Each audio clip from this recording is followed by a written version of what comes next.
2016 ගාන 2016 පිය පේපර් එකේ පළවෙනි ගාන ගණිතඥ මූලධර්මයේ භාවිතයෙන් 100 අයත් ඉසෙත් ධන සඳහා r සමානයි 1 ඉඳන් n දක්වා සාධාරණ පදයක් දීලා තියෙනවා r.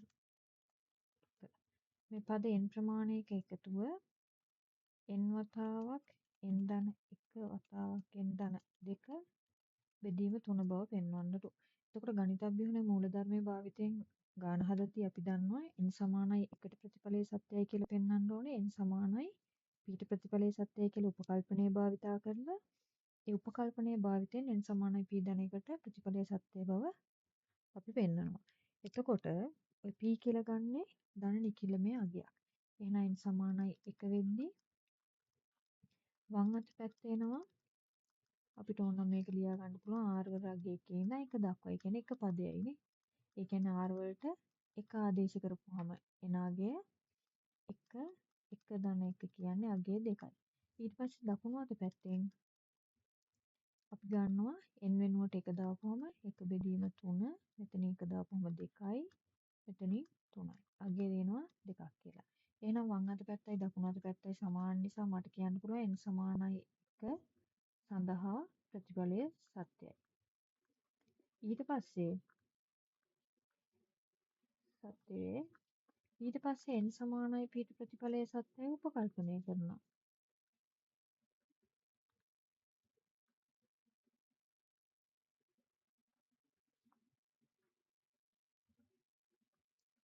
එතකොට මෙතන මේ p කියලා කියන්නේ ධන නිකිලමේ අගයක්. මේ ප්‍රකාශනයේට n සමානයි p මේ ප්‍රතිඵලයේ සත්‍යයි කියලා උපකල්පනය කරපුවාම r වතාවක් r ධන 1 පද්ද p ප්‍රමාණයක එකතු වෙන්නේ p බෙදීම 3 වතාවක් p ධන 1 වතාවක් p ධන 2 කියලා. ඊට පස්සේ මේ ප්‍රකාශනය n සමානයි p ධන 1ට සත්‍යයි කියලා අපි ඔප්පු කරනවා.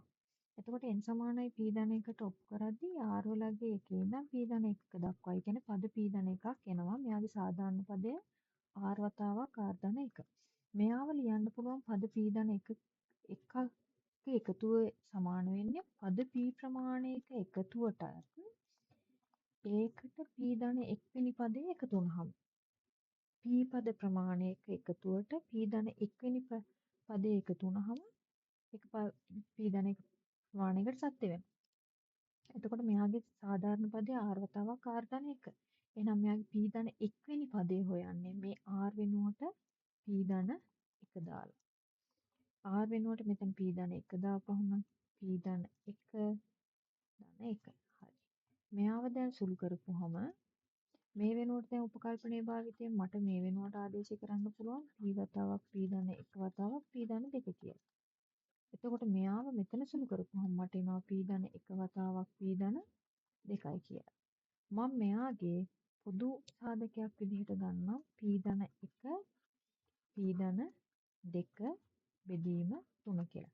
දැන් මෙන්න මේ දීලා බව පෙන්වන්න කියලා දීලා තියෙන ප්‍රකාශනයේ හැඩයට අපි මේක හදාගන්න ඕනේ. ඒ හැඩයට හදාගන්නවා කියන්නේ n එන හැම තැනකම p ධන 1 එනවා කියලා පෙන්වන්න ඕනේ. එතකොට මෙතනින් p ඉතුරු වෙනවා.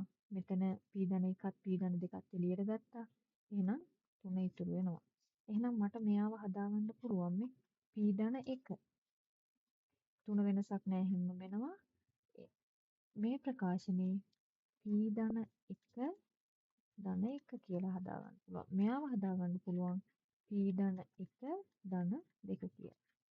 මේ p n එන හැම තැනකටම දැන් p ධන 1 ඇවිල්ලා. එහෙනම් මට කියන්න පුළුවන් එම නිසා n සමානයි p ධන 1ට මෙය සත්‍ය වෙයි කියලා. එතනින් නවත්තන්න බෑ. අවසාන මේක ලියන්න ඕනේ. ඒ අනුව n සමානයි 1ට ප්‍රතිඵලයේ සත්‍ය වේ.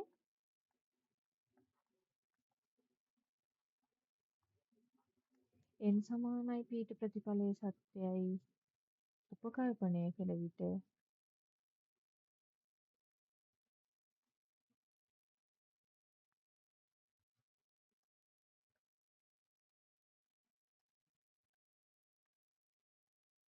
ගණිතඥ මූලධර්මය අනුව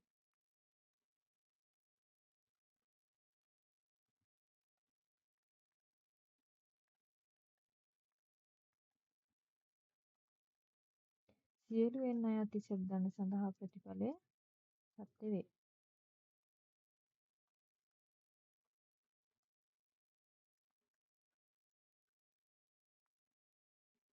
එතකොට මේකේ ලකුණු දෙන්නේ n සමානයි 1 ප්‍රතිඵලයේ සත්‍යයි කියලා පෙන්වන්නට ලකුණු 5යි n සමානයි p ප්‍රතිඵලයේ සත්‍යයි කියලා උපකල්පනයේ ලකුණු 5යි. ඒ උපකල්පනය මෙතෙන්ට ආදේශ කරලා n සමානයි p ධන 1ට ඒ ප්‍රකාශන ලියා ගන්නවට ලකුණු 5යි. ඊට පස්සේ මේ n එන හැම තැනකදීම p ධන 1 එනවා කියලා මේ p ධන 1ට සත්‍ය බව පෙන්වනවට ලකුණු 5යි. එතනදී මේ n වෙනුවට p ධන 1 එනවා කියන එක පෙන්වන්න ඕනේ. ඒ වගේම අවසානට මේ ගණිතඥ වෙන මූලධර්මය අනුව සියලු n අයත් ඉසබ් ධන සඳහා ප්‍රතිඵලය සත්‍ය වෙනවා කියලා මේ වාක්‍ය ලියනවට ලකුණු 5යි. ওই විදිහට තමයි ওই ගානට ලකුණු 25ක් හැදෙන්නේ.